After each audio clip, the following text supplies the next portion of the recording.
All right, today we are diving deep into something called the time matrix. It's a pretty wild theory from the writer Xu Feng, and honestly, it challenges just about everything we think we know about our own lives, about time, and about destiny itself. So let's just jump right in with the big question at the heart of all this. What if your entire life, from the moment you were born to the moment you'll die, is a story that's already finished? Like it's already on the shelf, and you're just turning the pages. Okay, so here's our game plan. First, we're going to tackle the main idea. Is time even real? Then we'll look at some ancient prophecies that are used as clues. From there, we'll get into what it means to live life as a pre-written script. And we have to talk about the whole destiny versus free will paradox. And finally, we'll explore if there's a way to actually escape this time matrix. So, Xu Feng starts his whole argument by asking something that seems simple, but it's actually really deep. Why does everything follow the same predictable pattern? Birth, getting older, sickness, and death. He suggests that maybe, just maybe, the answer lies in how we understand time itself. Now, to back up this idea that time isn't what it seems, the author points to something really fascinating: ancient prophecies.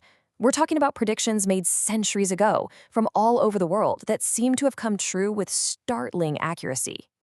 The first example comes from the Bible. The claim here is that biblical prophecies about the Jewish people being scattered and then one day returning to their homeland were fulfilled thousands of years later with the founding of Israel in 1948. Okay, next up, let's jump forward to the 16th century. The prophet Nostradamus wrote this really cryptic line, and the author's interpretation is that this was a 400-year-old prediction of Barack Obama becoming president of the United States, the empire. And this one is really interesting. There's a Chinese prophecy from the 14th century that predicted, get this, 600 years in advance, that a tower built by a man named Liu Ji would be torn down by someone named Ji Shi.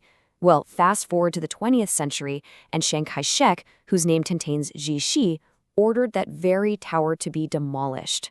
Now, the argument is that these aren't just one-off coincidences or lucky guesses. The source points to a whole bunch of other ancient Chinese texts that allegedly made incredibly accurate predictions. One of them, from over 1,000 years ago, even talked about iron birds flying in the sky, which sounds a lot like airplanes, right? So this is where it all comes together. The logic is, if the future can be known with such precision, hundreds or even thousands of years in advance, well, the author argues that can only mean one thing: the future must already exist. It's already written. And that brings us to the core idea, the time matrix. The theory is basically this: time as we know it, past, present, future, it's all an illusion.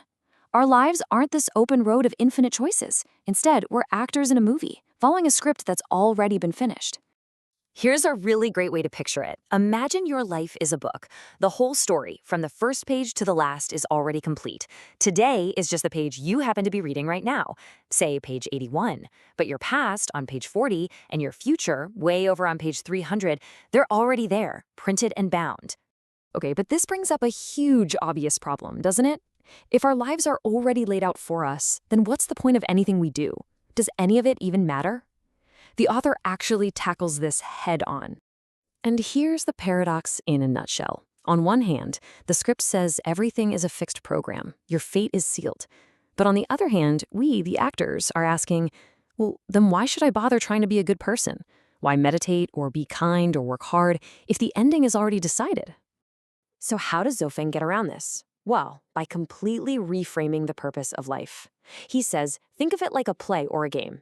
Your goal isn't to change the script. You can't. Your real purpose is to play the role you've been given as authentically and fully as you possibly can. So if you can't change the script, are you just stuck? Is there no escape from the matrix? Well, the source does offer a way out, but it's probably not what you're thinking. It's all about a fundamental shift in your perspective. See, the way to escape isn't about rewriting your story. You can't change the events. But what you can do is change your relationship to them. You can shift from being the stressed-out actor, totally caught up in the drama of the play, to becoming the calm, detached audience member, just watching it all happen. And once you start watching your life like it's a movie, the author argues that all its hardships and tragedies, they lose their grip on you. Why? Because you realize it's not happening to the real you. It's happening to the character on the screen.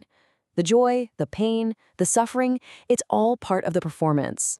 And this leads us to the final, really profound idea in this whole theory. There are two yous. There's the self in the script, the character, and then there's the true self, the silent, eternal consciousness that's just watching. And that, the author says, is your true nature. Something like a Buddha or a celestial being. So we're left with this one last question to really think about, one that sort of reframes everything.